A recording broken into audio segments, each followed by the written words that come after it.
تو بھی اسے قبول نہ ہوا۔ بہرحال اس نے ایک ہی بات کی جس پر میں آپ کا تبصرہ چاہوں گا۔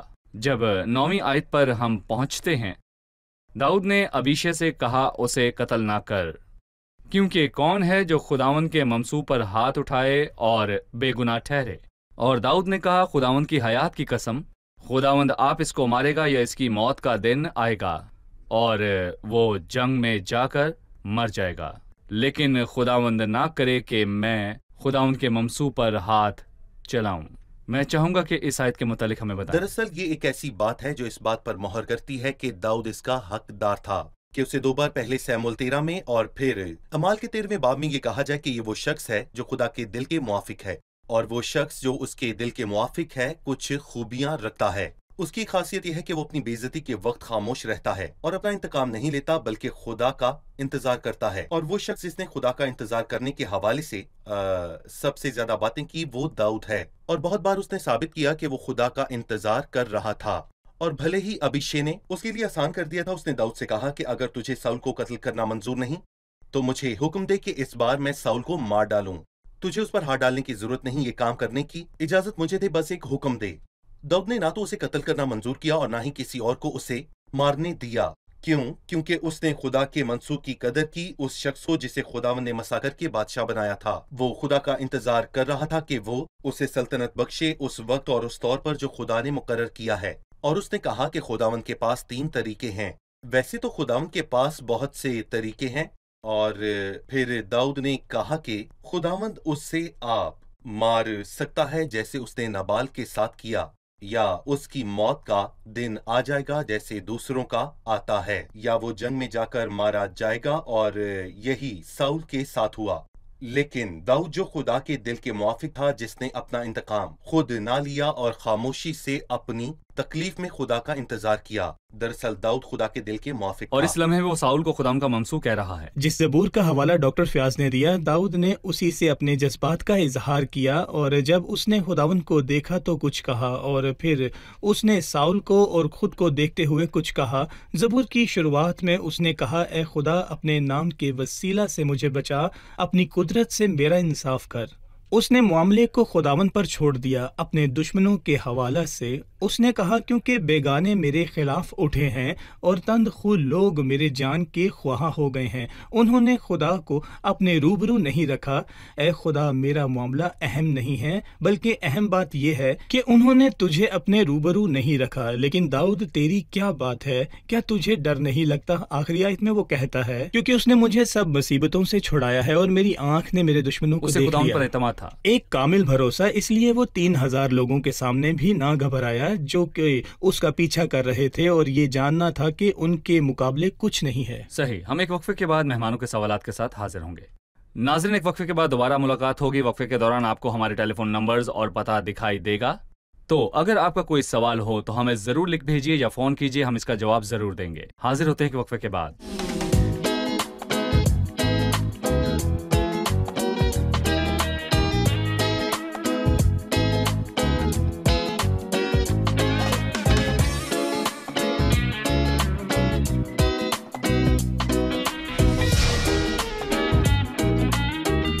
خوش آمدید۔ آئیے بڑھتے ہیں مہمانوں کی جانب اور جانتے ہیں ان کا سوال۔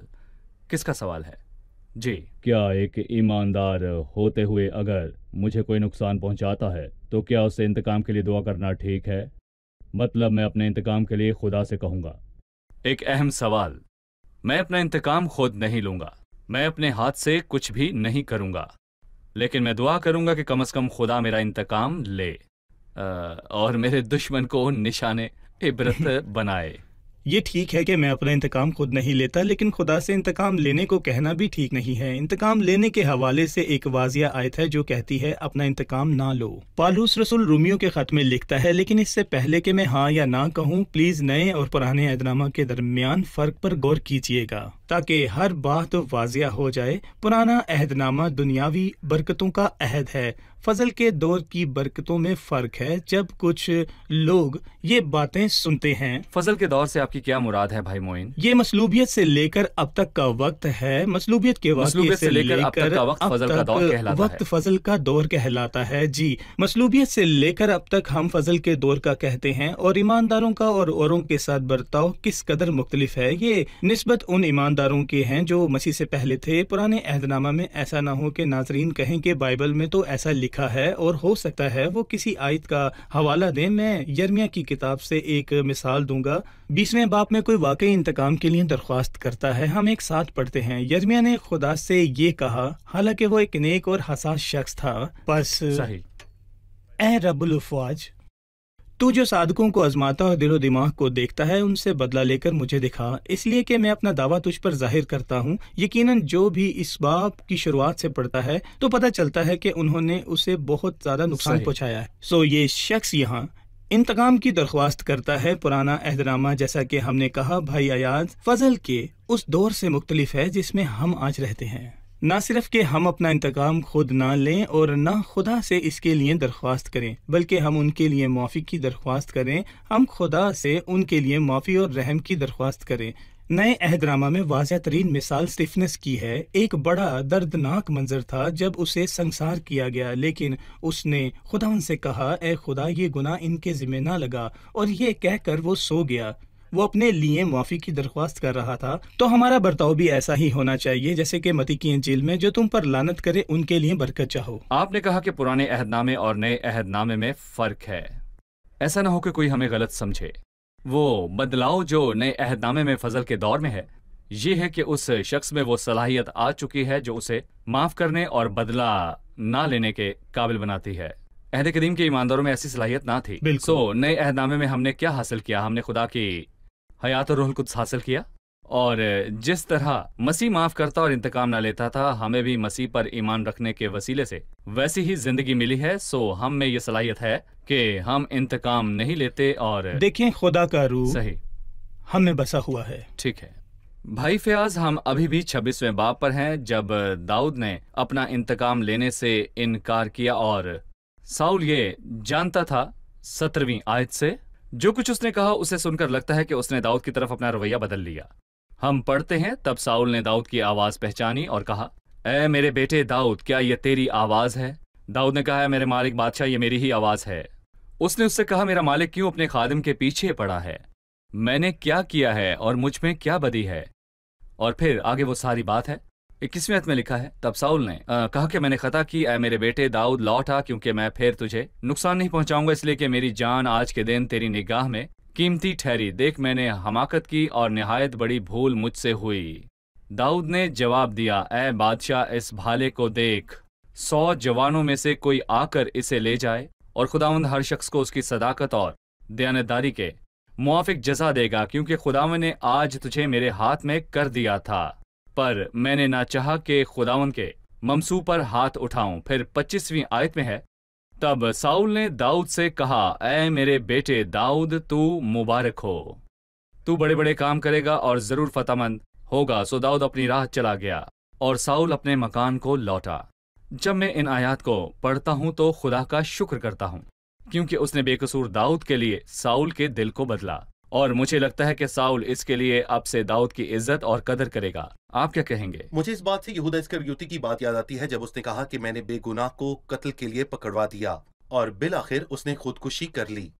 اس میں سچی توبہ کا جذبہ نہ تھا، اور وہ خدا کی محبت اور فضل پر بھروسہ نہ رکھتا تھا، جس کے باعث وہ کہہ سکتا تھا کہ میں نے گناہ کیا اور پھر خود کو اسی فضل کے حوالے کر دیا۔ ساؤل بادشاہ میں بھی ہم یہی دیکھ سکتے ہیں، وہ ایمان فرق ہے جس کا تعلق توبہ اور دل کے بدل جانے سے ہے۔ اور میں یہاں پر کہوں گا کہ یہ وہ فرق ہے جس کی بنیاد افسوس اور غم ہے۔ ہو سکتا ہے کہ اسے داؤد کے سامنے شرمندگی اور ندامت ہوئی ہو، لیکن اس میں اتنی قوت نہ تھی کہ وہ اس احسان کو لے کر اپنے گناہ پر پچھتاتا اور خود کو خدا کے حوالے کر دیتا۔ اور میں کہوں گا کہ یہ اس منظر میں ہی ثابت ہو جاتا ہے جب ایک ذریعے کی تلاش میں نکلا۔ یہ نہ تو توبہ کا جذبہ تھا، نہ ہی سوچ کی تبدیلی، مطلب کہ کوئی توبہ نہ تھی، صرف اداکاری نہیں، کر رہا تھا۔ وہ مزاج پرست شخص تھا جو آسانی سے بہک جاتا تھا، جس کے پاس ایمان کی قوت نہ تھی کہ اپنی سوچ اور رویے کو لوگوں کی خاطر بدل سکے۔ شکریہ۔ اب وقت ہے کہ ہم جانیں کہ مہمانوں نے آج کیا سیکھا۔ 25ویں باب میں ہم نے دیکھا کہ خداوند داؤد کا بدلہ لیتا ہے اور نابال کی موت ہو جاتی ہے۔ پھر ہم داؤد کے لیے خدا کے انعام کو دیکھتے ہیں۔ ہمیں اس میں کیا سبق ملتا ہے؟ ہم داؤد سے یہ سیکھتے ہیں کہ وہ رات کو خدا کا انتظار کرتا ہے تاکہ صبح کو انعام پائے۔ داؤد اپنا انتقام لینے سے باز رہا اور اسے خدا پر چھوڑ دیا، اور خدا نے اس کا انتقام لیا اور ابیجیل کو اس سے بیاہ کر انعام دیا جو خوشی کی علامت تھی۔ ہم نابال سے یہ سیکھتے ہیں کہ جو رات کو نشہ کرتا ہے صبح کو اس کا دل مردہ ہو گیا۔ نابال نے رات کو میں پی جو دنیا کی لذت اور شہوت کو ظاہر کرتی ہے، اور افسوس کہ جب تک اسے ہوش آیا بہت دیر ہو چکی تھی۔ ٹھیک ہے۔ 26ویں باب کے آخر میں ساؤل نے داؤد کے سامنے جو اقرار کیا اور معافی مانگی، کیا وہ حقیقی تھی؟ اس کے بارے میں آپ کیا جانتے ہیں؟ وہ حقیقی نہ تھی۔ ہم جانتے ہیں کہ سچی توبہ کے اندر سوچ اور رویے میں تبدیلی بھی شامل ہوتی ہے، جبکہ فقط افسوس کرنا اور داؤد کے نیک رویے کے سامنے شرمسار ہونا ایک الگ بات ہے۔ اور اس کے بعد بھی ساؤل کا غلط رویہ واضح تھا اور وہ ایک موقع کی تلاش میں تھا۔ عملی طور پر اس کے برتاؤ میں کوئی تبدیلی نہ تھی۔ صحیح، شکریہ، خدا آپ کو برکت دے۔ خادمین کا بھی شکریہ۔ اگلے پروگرام میں آپ سے پھر ملاقات ہوگی۔ أنا عايزك أنت يا صاحب القوات تشغل يمينك تعمل معجزات، ادي البحر هايج وانا مستنيك، وانت صاحب القوة والسلطان في ايديك. انا عايزك انت يا صاحب القوات تشغل يمينك تعمل معجزات.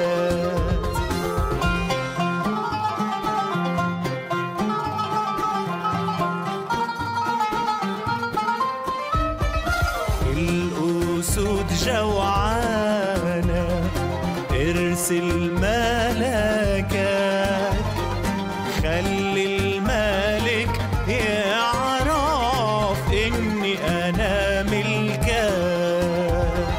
أنا عايزك أنت يا صاحب القوات تشغل يمينك تعمل معجزات. الآت محمد ل7 أضعاف، ما دام يسوع معايا مش ممكن راح أخاف. أنا عايزك أنت يا صاحب القوات تشغل يمينك تعمل معجزات. الآت محمد انزل قدامي وبيدك الحلوة طلعني تاني. أنا عايزك أنت يا صاحب القوات تشغل يمينك تعمل معجزات.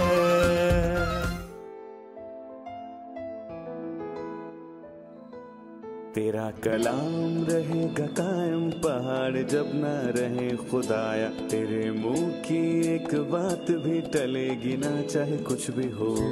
تیری مانند یہ ہے زندہ سونے سے بھی قیمتی، میرا دل یہ دے گواہی ہے یہ کتاب عظیم. نازل کرے اپنا کلام شکستہ دلوں کو سکون ملے، تاریکی دور ہو میری راہیں روشن کر.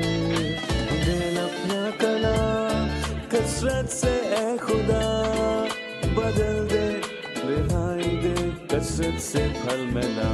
کلام رہے گا قائم پہاڑ جب نہ رہے خدایا، تیرے منہ کی ایک بات بھی ٹلے گی نہ چاہے کچھ بھی ہو.